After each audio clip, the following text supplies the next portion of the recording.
asirios invadió Judá y acampó contra las ciudades fortificadas con la intención de conquistarlas.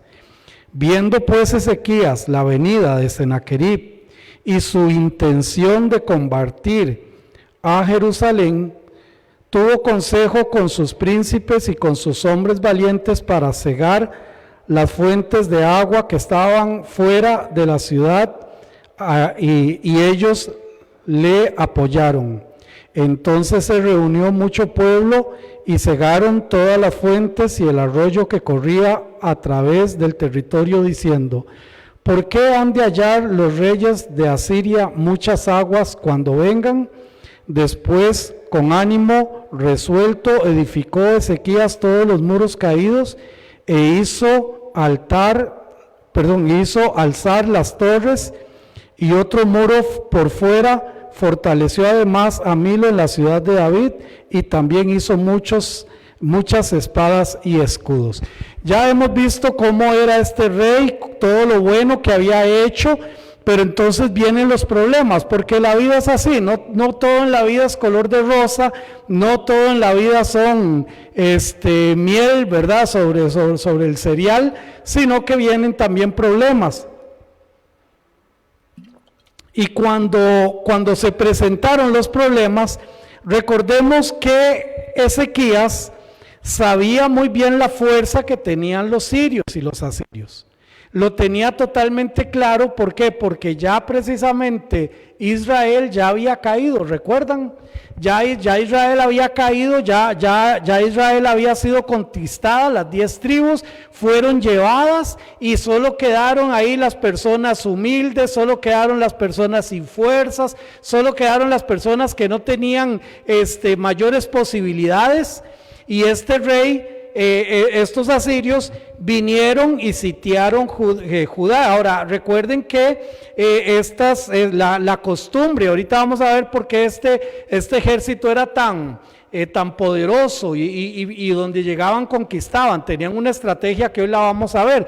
Pero entonces cuando todo esto pasa, entonces dice la palabra del Señor que este rey recibió consejo y lo primero que hizo fue cerrar las fuentes de agua. O sea, en otras palabras, los ríos que fluían hacia abajo pasaban por Jerusalén, estaban en el territorio de ellos, y ellos lo que hicieron fue cortar el avance del agua para que ellos no pudieran recoger agua, y también fortalecer los muros. También restringió entonces el agua en Jerusalén para que no fluyera hacia sus enemigos, y empezó a fortalecer los muros.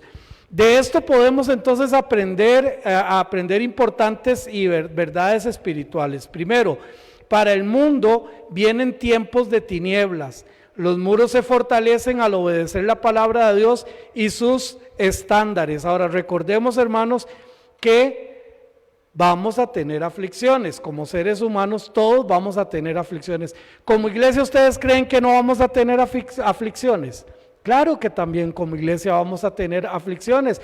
Lo importante es entonces aprender a construir los muros, a levantar los muros, a fortalecer. Cuando Dios comienza a hablar de problemas por venir, debemos comenzar a fortalecer nuestros muros. ¿Quién me quiere ayudar ahí con Isaías 60:18? Que lo tenga, lo puede leer. Isaías 60:18. Ok, aquí está mi hermanito, si mi hermano me ayuda para que no queden ahí vacíos.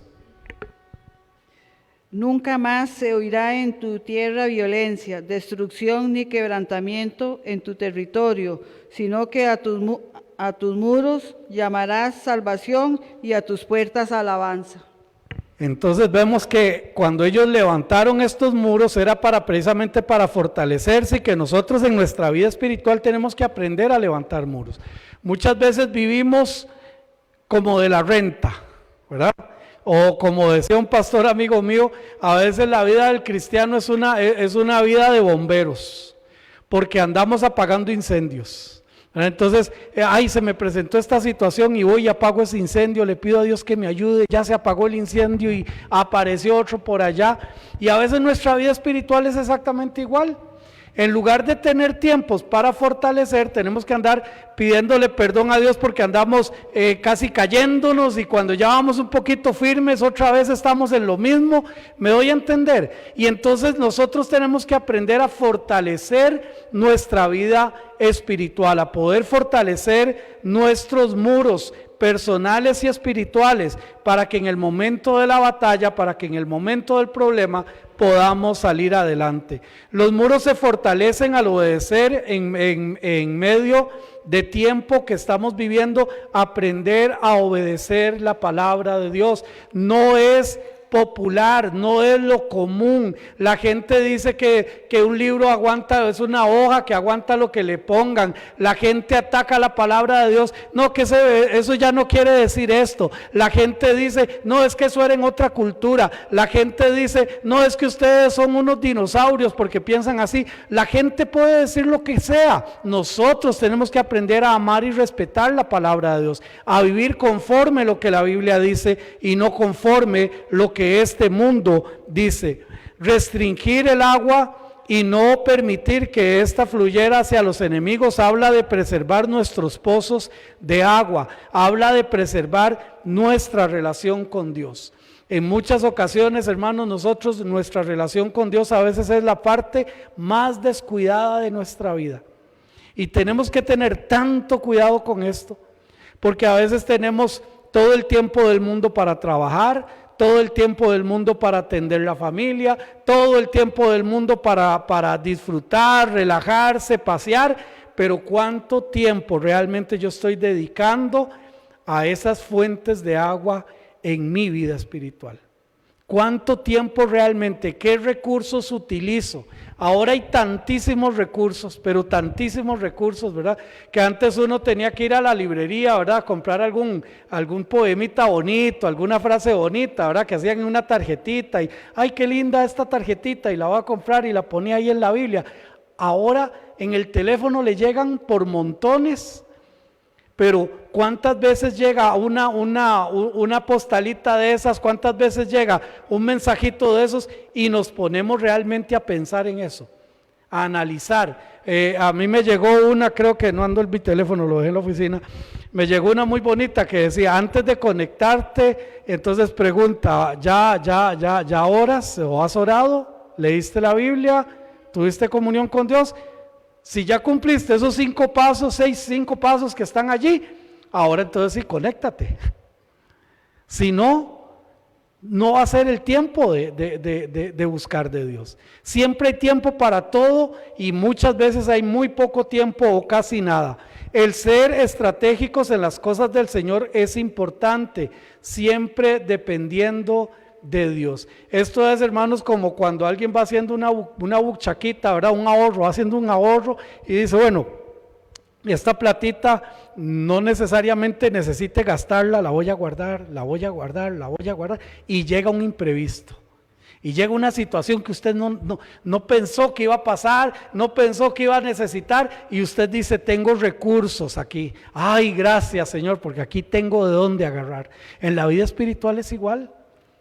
Muchas veces no tenemos de dónde agarrar. ¿Por qué? Porque no hemos hecho un recurso espiritual. Muchas veces, hermanos, el Señor nos quiere responder a través de su palabra, pero nosotros nunca hemos puesto nuestros ojos en alguna parte de la palabra que nos va a hablar en X problema, en tal situación. Y entonces, mis hermanos, es importante que nosotros seamos estratégicos. Si estamos viviendo tiempos de paz espiritual, si estamos viviendo tiempos en los cuales podemos dedicarnos a levantar muros, podemos dedicarnos a reservar agua, hagámoslo. Disfrutémoslos y hagámoslos, porque en algún momento pueda llegar un problema. En referencia a este mismo tiempo que se estaba viviendo en Jerusalén, hay un pasaje muy interesante en Ezequiel capítulo 14, versículo 14. Ezequiel 14, 14. Y este versículo dice lo siguiente, está el profeta escribiendo y se está refiriendo a este tiempo en Judá. Dice, si estuviesen en medio de ella estos 3 varones, Noé, Daniel y Job, Ellos por su justicia librarán únicamente sus propias vidas, dice Jehová el Señor. Qué palabras, o sea, a mí me sorprende porque el Señor dice, ¿se acuerdan aquella vez cuando Abraham se puso a negociar con Dios para no destruir Sodoma y Gomorra? Pero Señor, si hubieran 150 allí, bueno, si hubieran 150 yo no lo destruyo, pero no los hay. Pero Señor, si hubieran 30, bueno, si hubieran 30 no los destruyo, pero no hay 30. Pero Señor, si hubieran 10, bueno, si hubieran 10 no los destruyo, pero no hay 10. Es exactamente lo mismo que está diciendo en este tiempo. Dice, si estuviesen en medio de Jerusalén, en medio de Judá, estos tres varones, si estuviera Noé, si estuviera Daniel y si estuviera Job, ni aún así se hubieran salvado, sino que dice, a estos tres los hubiera salvado. Porque vea lo que dice, si estos tres varones, Noé, Daniel y Job, ellos por su justicia librarán únicamente sus propias vidas. Podríamos decir mucho de cada característica de estos hombres. Podríamos decir mucho, pero imaginemos cómo era el tiempo en el tiempo de Noé. Y Dios le dice, haz un arca, y le da las dimensiones grandísimas. Yo no sé si él tenía experiencia en trabajar en madera, yo no lo sé. Si era bueno haciendo brea, tampoco lo sé, pero Dios lo mandó. Y le dice, haz esto. Y se imaginan ustedes, yo no sé, y yo creo que lo he mencionado en algunas ocasiones, en este tiempo histórico ni siquiera llovía, sino que dice la palabra del Señor que del suelo se venía, ¿verdad?, como un rocío, como un vapor que era el que irrigaba la tierra. No caían aguaceros, no llovía. Y le dice el Señor a Noé, haz esto. Y me encanta la obediencia de Noé. Y me imagino a la gente burlándose. Mira ese loco. Dice que va a llover. ¿Qué es eso de llover? Que va a caer agua del cielo. ¿Cómo? Eso nunca ha pasado aquí. Obediente, esforzado, se puso a trabajar él con su familia. No solamente esto, sino temeroso de Dios, hizo las cosas que Dios le pidió que hiciera. No cuestionó a Dios. Y alguien un día dijo, ay sí, claro, ¿qué historia esa según usted? ¿Y por qué los animales no se comieron entre ellos? Dicen algunos ineptos. Y no se dan cuenta que antes de esto los animales no eran carnívoros. Fue hasta después del diluvio que entonces el león fue carnívoro y todos los demás animales. Pero ¿quién me quiere ayudar con Génesis capítulo 6 versículos 8 y 9? Génesis 6, sí, mi hermanita, usted lo tiene por ahí. Ok, mi hermanito ya le llega con el micrófono. 8. Génesis 6 versos 8 y 9. Pero Noé halló gracia ante los ojos de Jehová. Estas son las generaciones de Noé. Noé, varón justo, era perfecto en sus generaciones. Con Dios caminó Noé. Qué lindo, qué bonito, ¿verdad? Dice, pero Noé halló gracia ante los ojos de Jehová. Dios no es que tiene hijos predilectos. No. Lo que pasa es que Dios sabe destacar las cualidades del ser humano cuando realmente le busca, cuando realmente le honra, cuando realmente quiere obedecerle. Y entonces vemos precisamente eso fue lo que pasó. Con Noé dice, Noé halló gracia ante los ojos de Jehová, dice, y era perfecto en sus generaciones. Con Dios caminó Noé. Qué lindo, ¿verdad? Hay un himno que a mí me encanta, y ya le dije a Naamán, no sé, cuando el Señor me llame a su presencia, yo quiero que alguien cante ese himno, ¿verdad?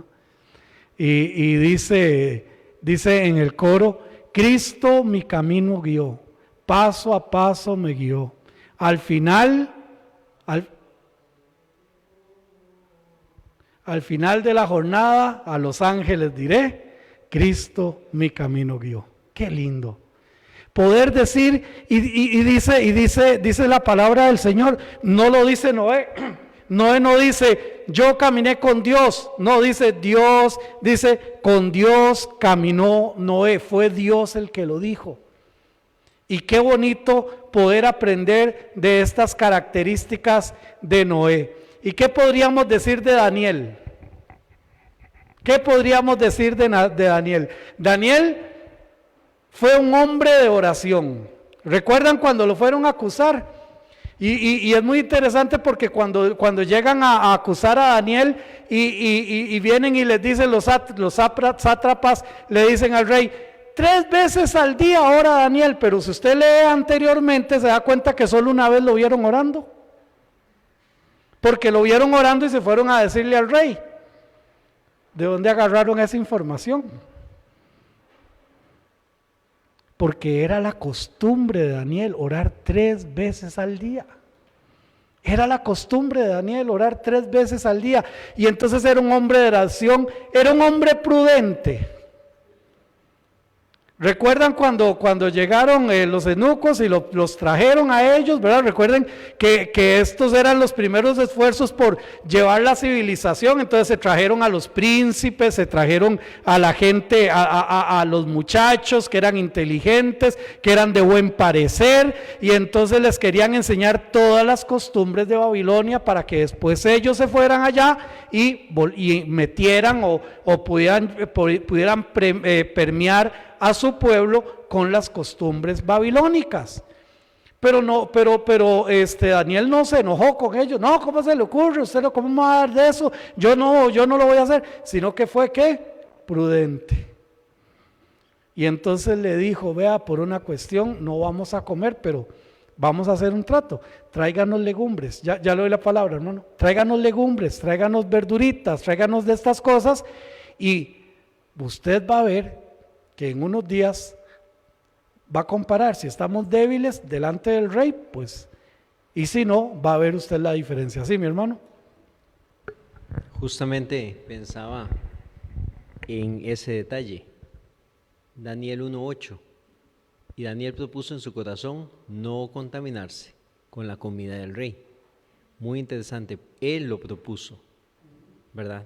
Él mismo tomó esa decisión junto con sus demás compañeros, ¿verdad? Y eso obviamente agradó al Señor. Un detalle que para algunas personas dirían es un detalle mínimo, pero fue muy importante, ¿verdad? En la vida, y que realmente reflejaba la relación que Daniel quería y mantenía con el Señor. Así es, y si vemos el tiempo, no recuerdo si fueron por 10 días o 15 días, no recuerdo ahorita cuánto fue el tiempo para que se pudieran presentar delante del rey. Realmente con alguien que en tan poco tiempo es muy difícil ver una diferencia a favor, no en contra. En contra es muy fácil, 3 días, te pasa 3 días sin comer y ya anda así con las ojeras, ¿verdad?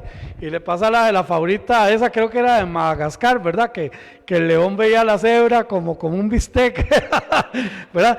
Pero imagínense esto, en tan pocos días poder ver una diferencia pero superior. ¿Por qué? Porque los vieron mejor que los otros, y más inteligentes, y más sabios, y más prudentes.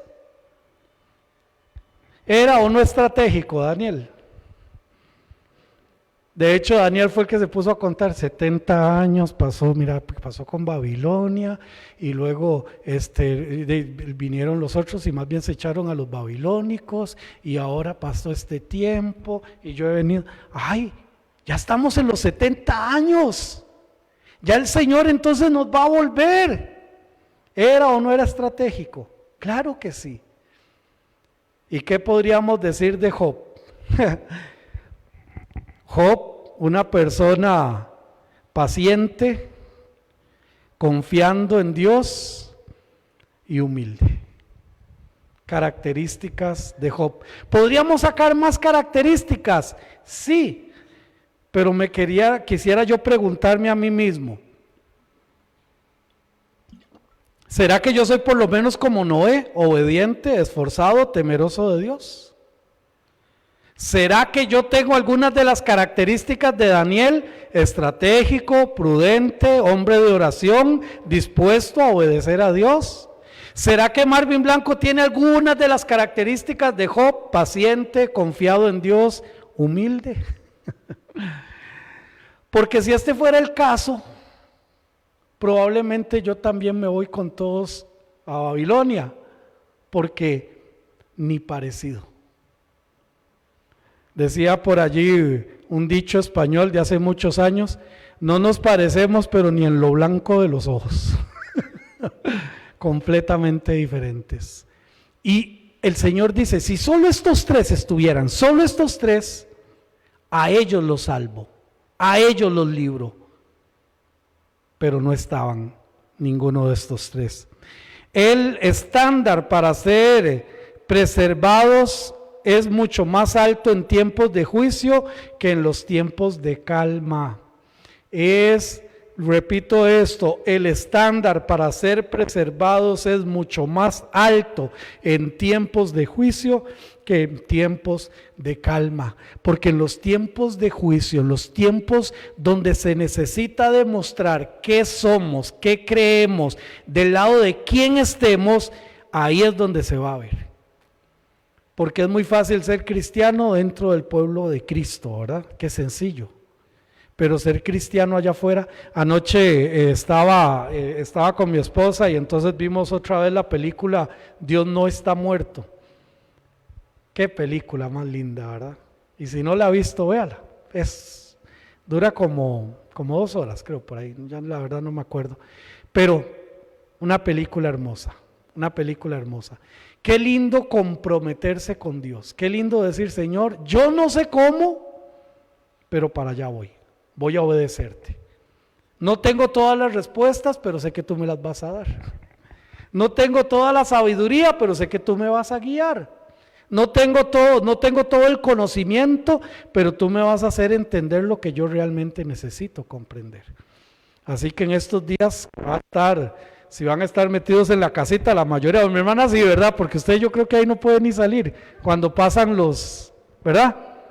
Pues entonces les recomiendo esa película para que la vea. Sí, mi hermanito Miguel, ya le llega el micrófono para que no se le corte ahí.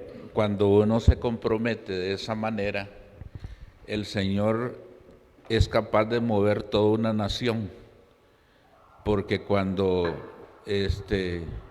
Asa venía de conquistar a sus enemigos, que los triplicaban en número, el pueblo, segunda de Crónicas 15:12, el pueblo se comprometió, pero no de cualquier manera, sino que se comprometió con toda su mente, con todo su corazón, se comprometió de esa manera.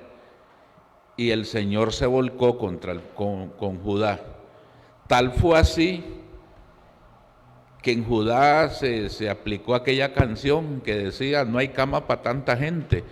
Todo el mundo quería irse a vivir a Judá, porque la gente que vivía alrededor de Judá dice: yo me quiero ir a vivir ahí, porque toda esa gente está próspera. Así es. Lo que tocan prosperan, los negocios que hacen prosperan. Y aquí viene lo difícil.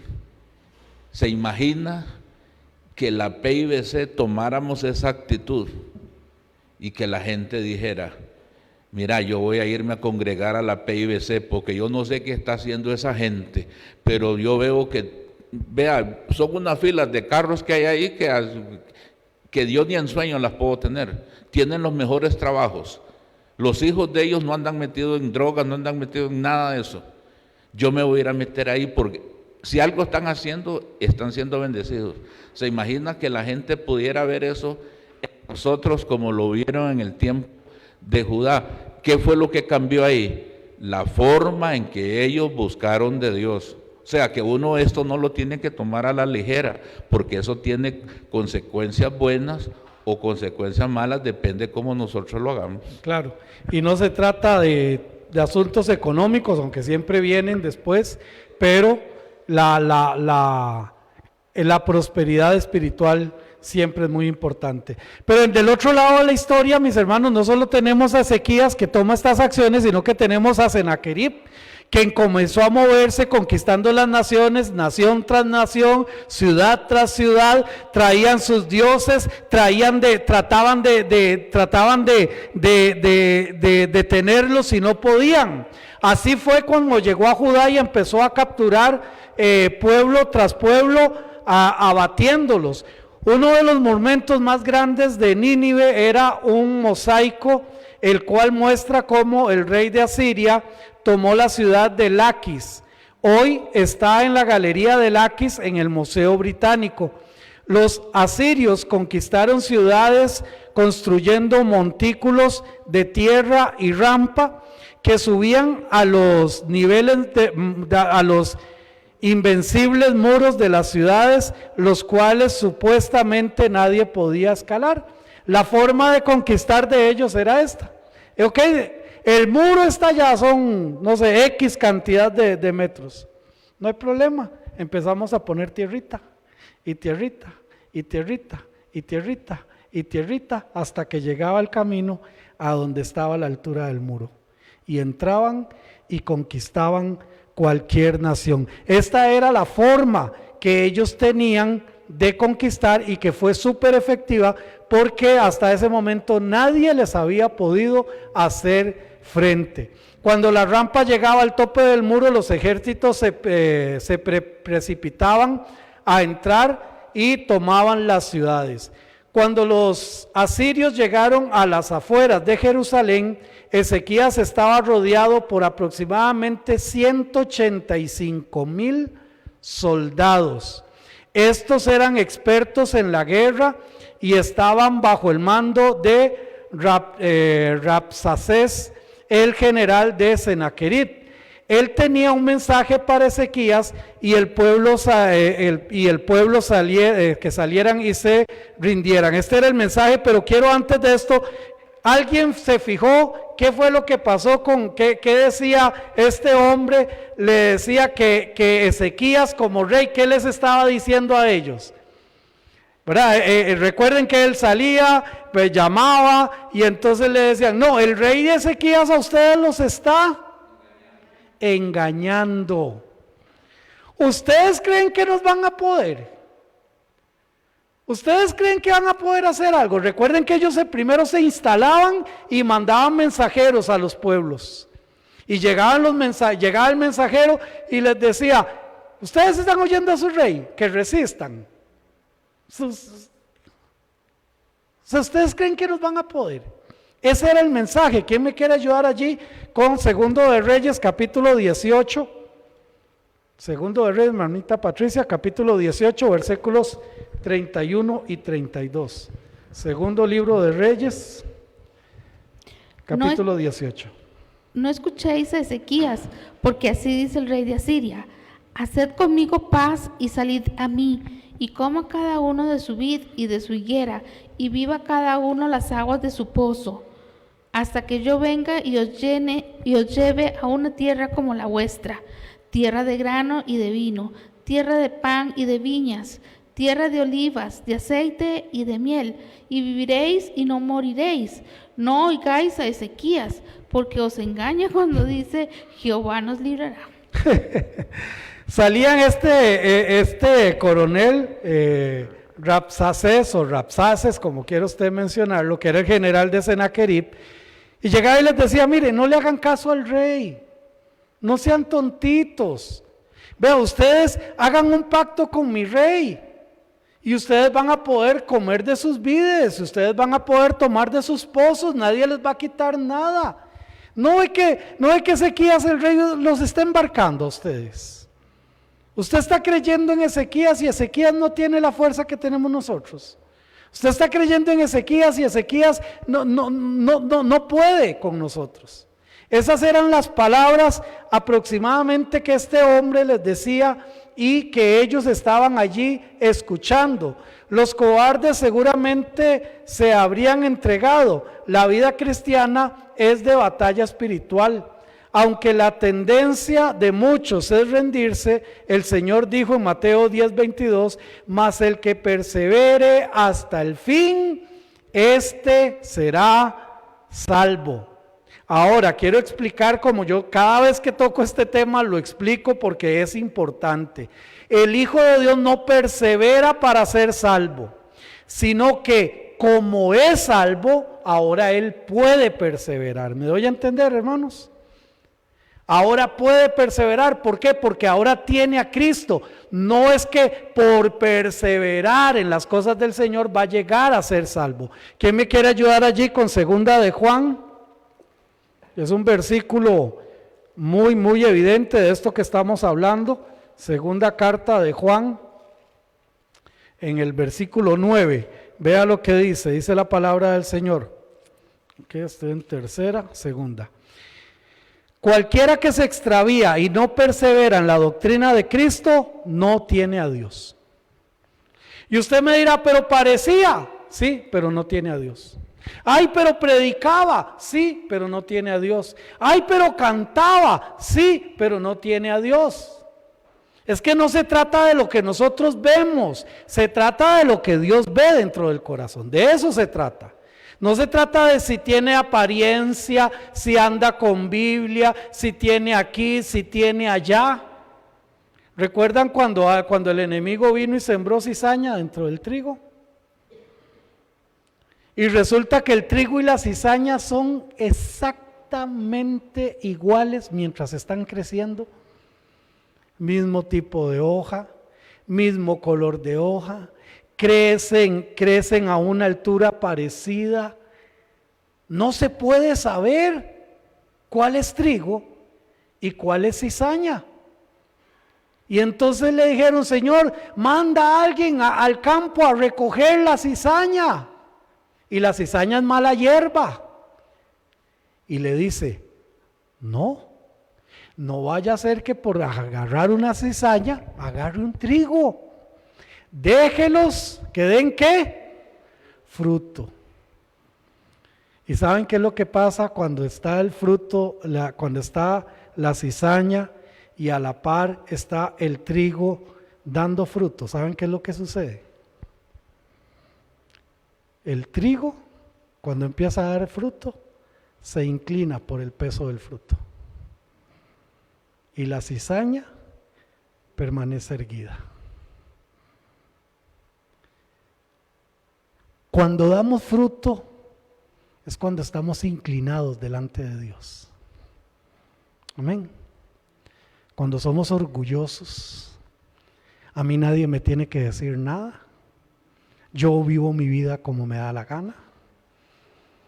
Yo voy ahí porque quiero ir, pero Dios no gobierna mi vida, yo la gobierno, soy. La cizaña erguida, el trigo inclinado.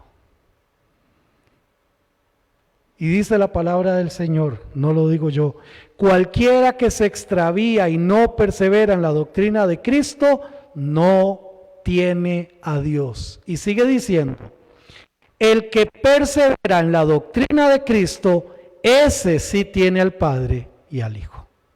Entonces, todo hijo de Dios va a perseverar en la doctrina de Cristo. No estoy diciendo que en todos los casos somos obedientes a la voz de Dios. No, el Señor más de una vez me ha hablado y me vuelve a hablar y yo me lo imagino, ¿verdad? Como me agarraba mi mamá coscorrones, ¿verdad?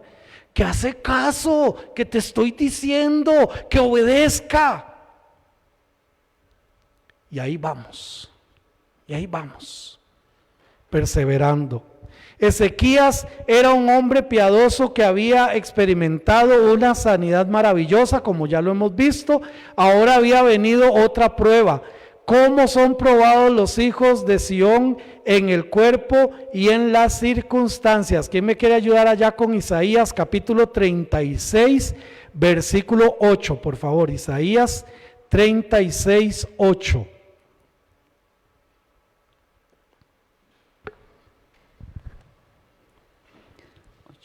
Ahora pues, yo te ruego que des rehenes al rey de Asiria, mi señor, y yo te daré 2,000 caballos, si tú puedes dar jinetes que cabalguen sobre ellos. Igual, lo mismo. Perdón, me adelanté aquí. Probados en circunstancias difíciles, pero Dios siempre tiene el control. Así vemos que en realidad Ezequías tenía muy pocos soldados, ciertamente no eran suficientes para defender a Jerusalén por mucho tiempo.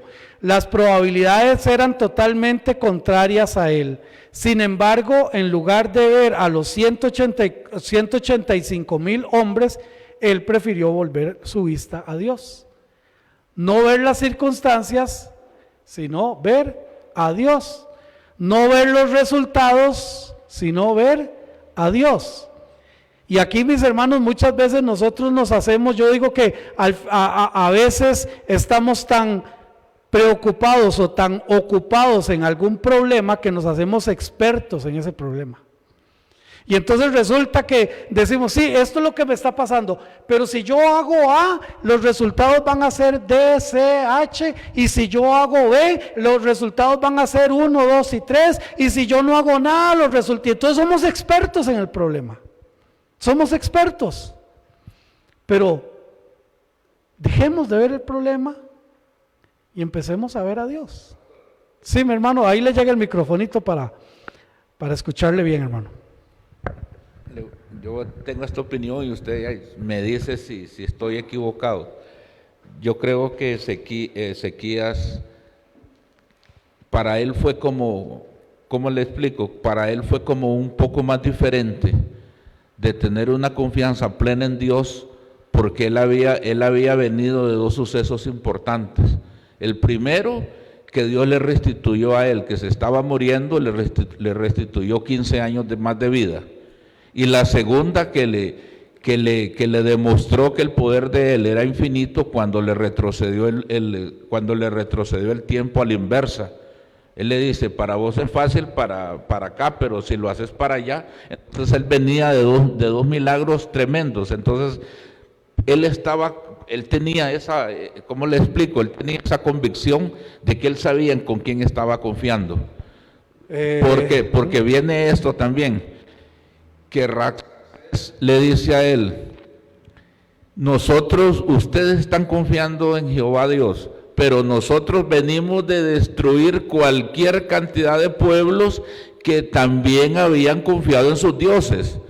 Pero él no sabía que Jehová Dios era el verdadero Dios, por eso ellos que se mofaban.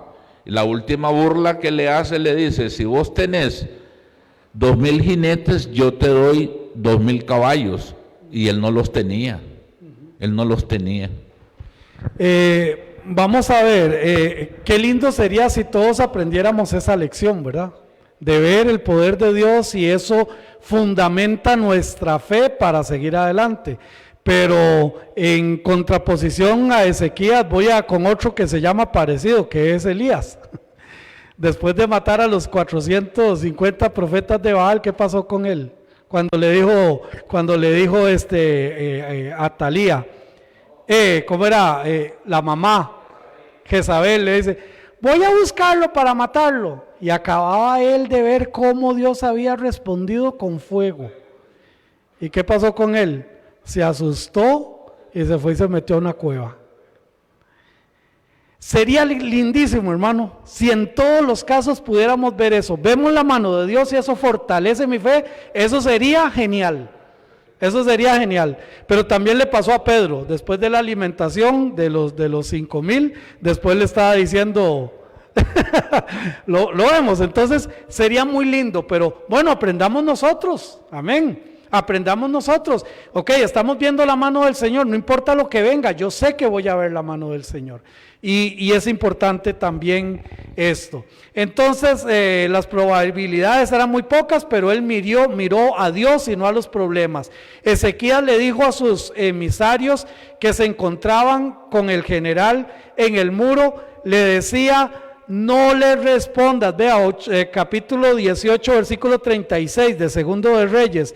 Dice: pero el pueblo calló y no le respondió palabra, porque había mandamiento del rey, el cual había dicho: no le respondáis.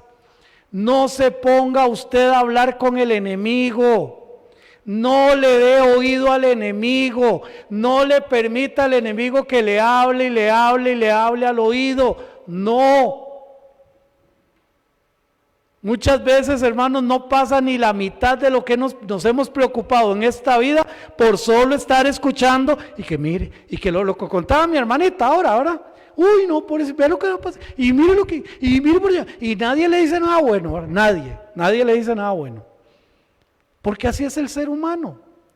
Y así es el enemigo. El enemigo busca que nosotros perdamos nuestra fe, perdamos nuestra confianza en Dios. Y entonces, mis hermanos, aquí le dice al pueblo: no le responda palabras, no les diga nada, no le diga sí, no le diga no, no pierda su tiempo en esto. En otras palabras, Ezequías no quiso que su pueblo entablara diálogo con el enemigo, y esto por supuesto es importante. Estos hombres estaban llenos de maldad y se burlaban de Dios. El enemigo con esta actitud no puede ser vencido, con esta actitud no puede ser vencido, convencido, no puede, cuando ya está ceñido en algo, usted no lo va a poder cambiar de posición. Rabsacés también escribió una carta retando a Ezequías y a los habitantes de Jerusalén, tratando que ellos se volvieran en contra de Ezequías. Y vean lo que pasó en Segundo de Reyes, capítulo 19, versículos del 15 al 19. ¿Quién lo tiene y me lo puede leer? Segundo de Reyes 19, del 15 al 19. Vea la carta que manda. ¿Quién lo quiere leer? ¿Quién? Hermanito Luis, ahí, por favor, gracias. Del 15 al 19. Y oró Ezequías delante de Jehová diciendo: Jehová Dios de Israel, que moras entre los querubines, solo tú eres Dios de todos los reinos de la tierra. Tú hiciste el cielo y la tierra. Inclina, oh Jehová, tu oído y oye. Abre, oh Jehová, tus ojos y mira, y oye las palabras de Sennacherib, que ha enviado a blasfemar al Dios viviente. Es verdad, oh Jehová, que los reyes de Asiria han destruido las naciones y sus tierras, y que echaron el fuego a sus dioses, por cuanto ellos no eran dioses, sino obra de mano de hombres, madera, piedra, y por eso los destruyeron. Ahora pues, oh Jehová Dios nuestro, sálvanos. Te ruego de su mano, para que sepan todos los reinos de la tierra que solo tú, Jehová, eres Dios. Si leemos un poquito atrás, no lo vamos a hacer por un asunto de tiempo, pero usted puede leer este capítulo 18, capítulo 19, y se va a dar cuenta que el planteamiento de ellos que tenían, que era lo que decía ahora precisamente mi hermanito Naamán, el planteamiento de ellos era este: venimos conquistando naciones que tenían 40 dioses, otros que tenían 80 dioses, otras naciones que tenían 20 dioses, y ustedes que solo tienen un Dios pretenden ganarnos. Y ustedes que solo tienen uno, creen que con ese uno van a poder. Y por eso Ezequías le dice al Señor estas palabras y le dice: es verdad, oh Jehová, que los reyes de Siria han destruido las naciones y sus tierras y que echaron al fuego sus dioses, por cuanto ellos no eran dioses, sino obra de mano de hombres, madera o piedra, y por eso los destruyeron.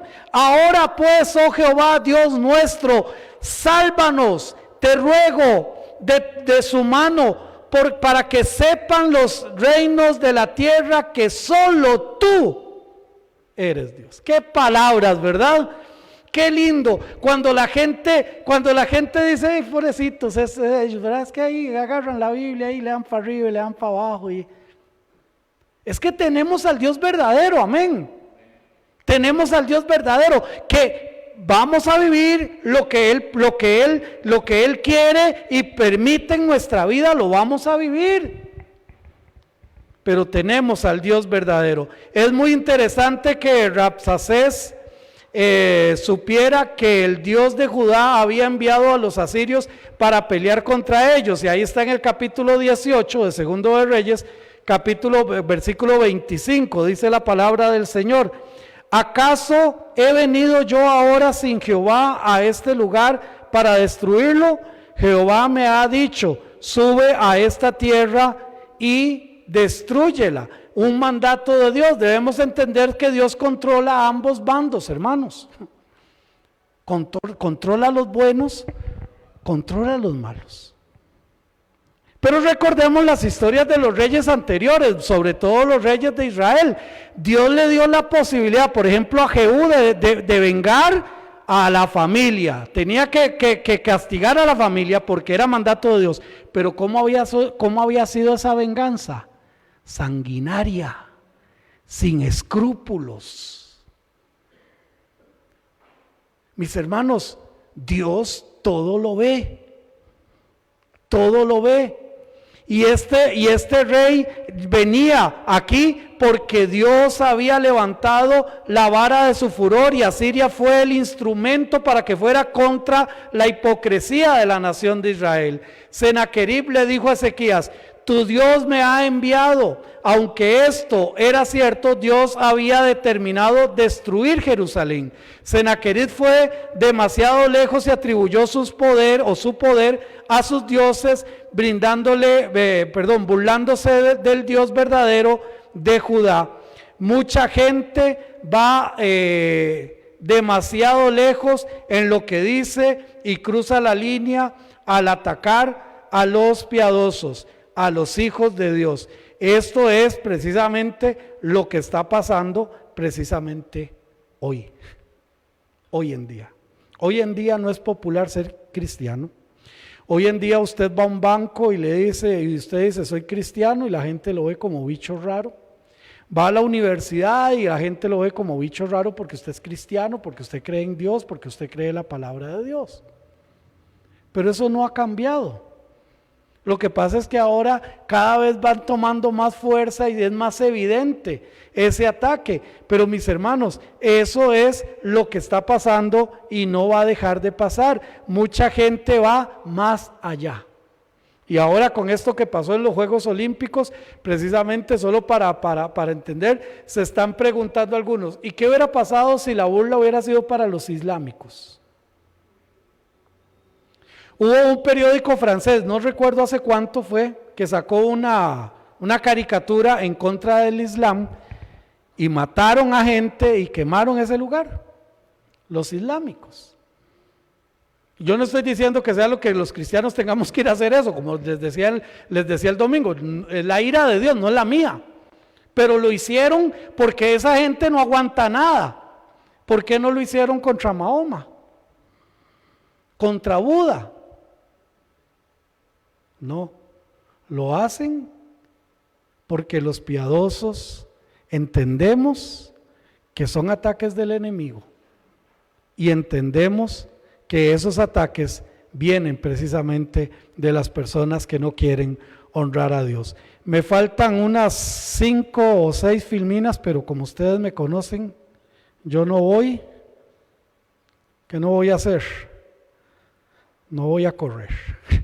Así que la próxima semana vamos a continuar con este estudio, ya estamos pronto a terminar, y si nos da tiempo la próxima semana, pues arrancamos también el siguiente rey. Muy bien, vamos a recordar.